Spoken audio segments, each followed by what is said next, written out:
10 ans, déjà? Ça me rajeunit pas. Parti de Paris pour le Soleil de Marrakech en 2021, Sébastien Valliella, 52 ans, est désormais loin des tapis rouges et des grands rendez-vous élyséens.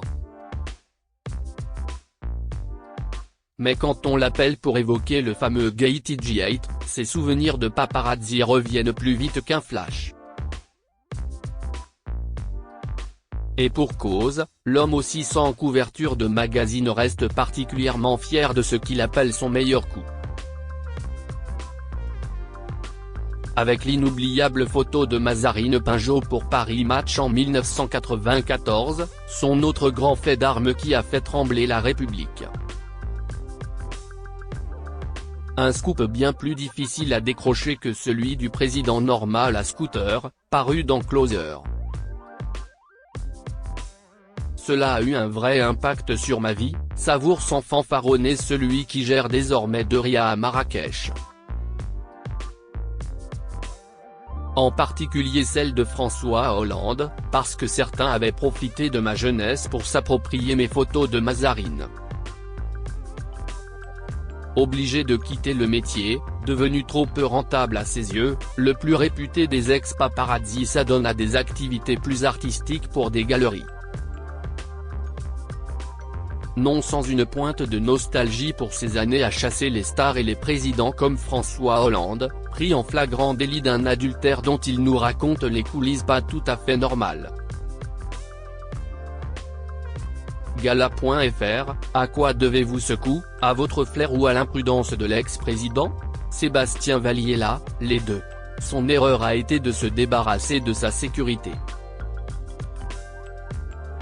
Il n'avait pas confiance en eux, donc par peur que ses rendez-vous avec Julie Gaillet fuitent, il voulait seulement être accompagné de 2 gardes du corps qu'il connaissait depuis longtemps.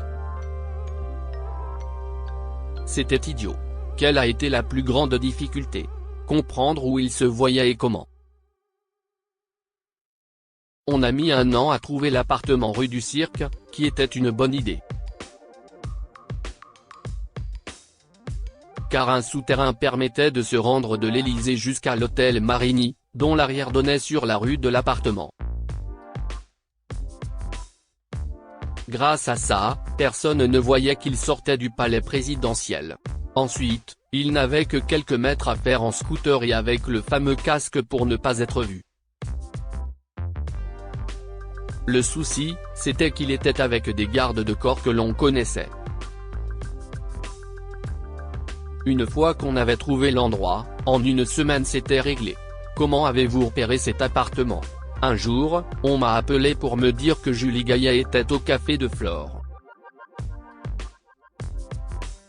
Je suis arrivé et j'ai reconnu un chauffeur de l'Élysée.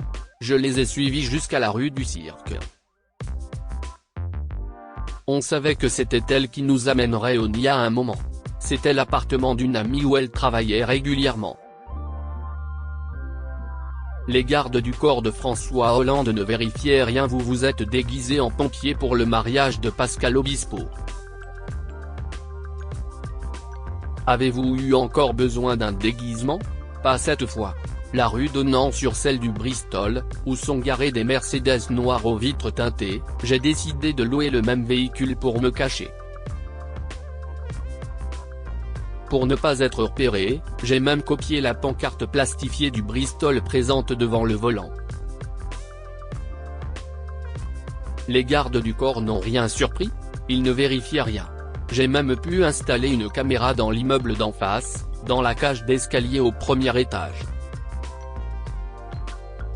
Un soir, j'ai été la décrocher et j'ai eu peur d'être repéré car il suffisait qu'ils lèvent la tête. Heureusement, ils n'ont rien vu. Grâce à ces images, j'avais tout, le casque, les croissants amenés par les gardes du corps. J'avais enfin compris. On n'avait pas pensé à cette histoire de scooter. Finalement, c'est mieux de l'avoir pris en photo comme ça, avec son casque, que s'il s'était promené avec Julie Gaillet. Si est plus romanesque. Vous souvenez-vous de la première fois où vous avez entendu la rumeur? Oui, et connaissant François Hollande, cela ne m'a pas étonné. Les politiques adorent les actrices, et inversement. c'est un petit monde, où l'on craint d'être en couple avec un anonyme qui pourrait tout faire fuiter.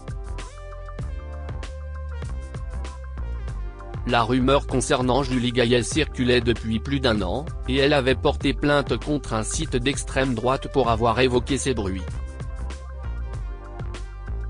Erreur, on s'est dit qu'il y avait quelque chose à cacher. Ensuite, la petite phrase de Stéphane Guillon, lorsqu'il raconte au Grand Journal que François Hollande venait sur le tournage de son film avec Julie Gaillet, a joué un rôle essentiel, cela m'a vraiment mis en alerte et je me suis mis dessus à plein temps. Ces retrouvailles glaciales avec François Hollande, estimez-vous qu'il s'agissait d'une information d'intérêt public ? Il allait chez elle à des moments où il était censé avoir des rendez-vous notés sur l'agenda officielle. Le jour, la nuit. Ça empiétait beaucoup sur son travail. D'autant que c'était soi-disant un président normal, critiquant les frasques de son prédécesseur.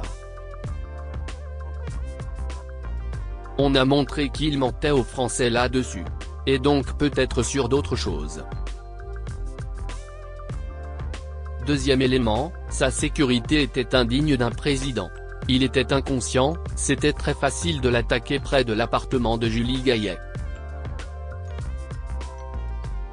Donc oui, c'était d'intérêt public. C'est plus ça qui était grave que l'aspect moral, qui aurait pu choquer dans un autre pays comme les États-Unis. Pourquoi François Hollande n'a-t-il pas nié être sous le casque ?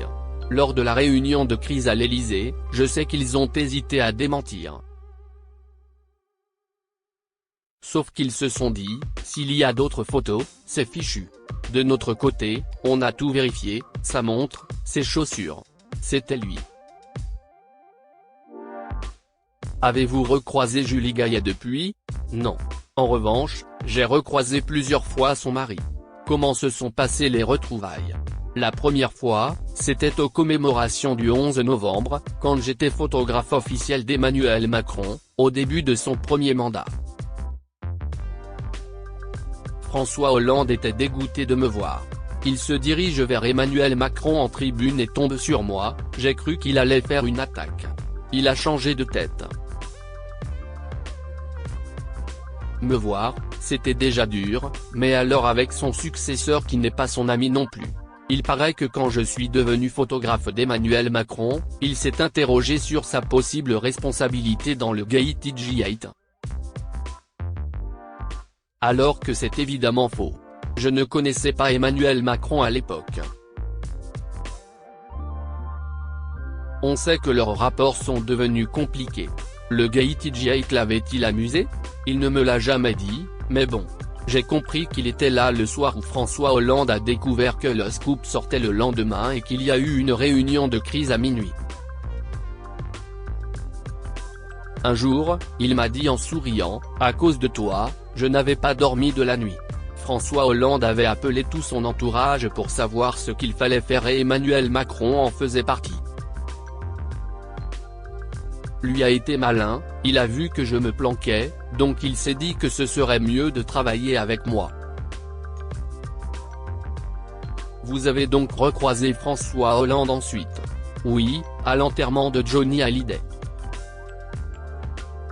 Carla Bruni m'a montré du doigt et lui a dit « Tiens, il y a ton copain là-haut. » Rire. Ça l'amusait beaucoup. François Hollande lui a répondu « Lui, je le hais. Ça ne me touche pas, c'est le jeu. Mais c'est un peu ridicule car je lui ai rendu service. Il était coincé dans une situation terrible et ne savait pas comment s'en sortir. Maintenant, ils sont mariés. La manière était un peu âpre, mais il devrait presque me remercier. Supérieur à découvrir notre diaporama François Hollande et Julie Gaillet, retour sur 10 ans d'amour après ces photos, j'ai eu un contrôle fiscal. Avez-vous eu de la peine pour Valérie Trierweiler ? Oui, surtout quand elle a été à l'hôpital. Je savais qu'elle était impulsive, mais je ne m'attendais pas à son livre. J'étais persuadé qu'elle fermait les yeux sur l'adultère, comme d'autres premières dames, car on lui a souvent parlé de la rumeur. Je pense qu'au fond, elle savait, mais elle était dans le déni. En tout cas, je ne pense pas qu'elle m'en veuille. J'ai fait éclater la vérité et elle connaît le métier de journaliste. J'ai fait des photos d'elle ensuite, mais je n'ai pas eu l'occasion d'aller lui parler. Un paparazzi se sent-il parfois coupable? Oui, même si l'on se dit que c'est le job. On se raccroche aussi au fait que l'erreur ne vient pas de nous, mais de François Hollande dans ce cas-là. J'assume ce que j'ai fait et je ne me cache pas, contrairement à d'autres. Y a-t-il un scoop que vous auriez voulu avoir? Jacques Chirac et Claudia Cardinal par exemple? Bien sûr, mais c'était quasi impossible de prendre Jacques Chirac en flagrant délit. Car il n'avait pas de maîtresse dont il était amoureux. Il y allait, il restait 15 minutes et repartait. Ça changeait souvent en plus, donc c'était même pas la peine d'essayer de suivre. Combien vous ont rapporté les photos de François Hollande?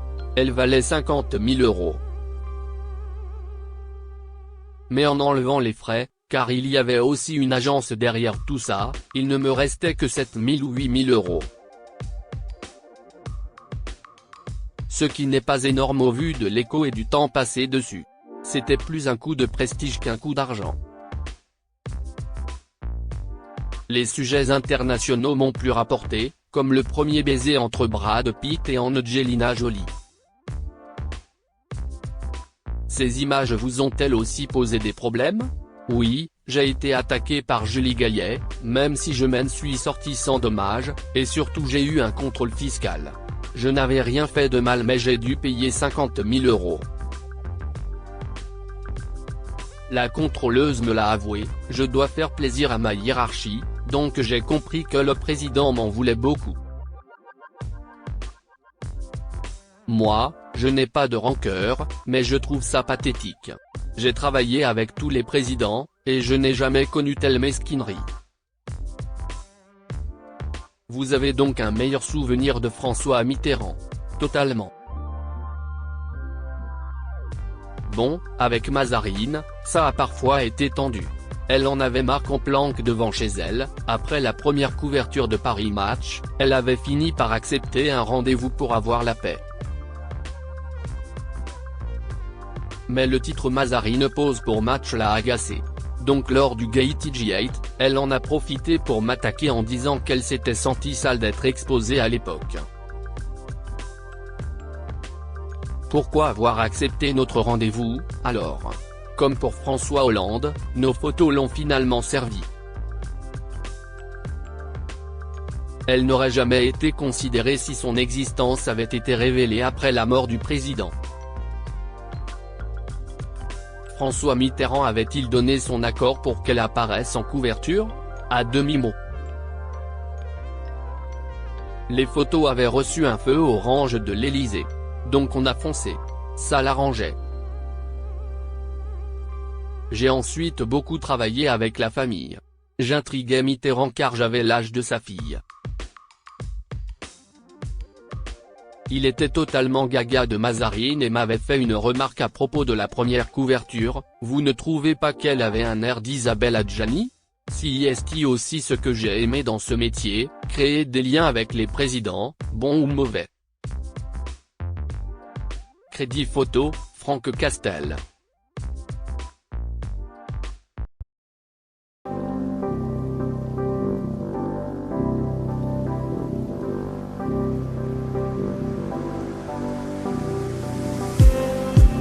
Just need some that will wake me up enough to fight, 'cause you let me down it for me to not let me count the minutes. I just need some new, make me come up.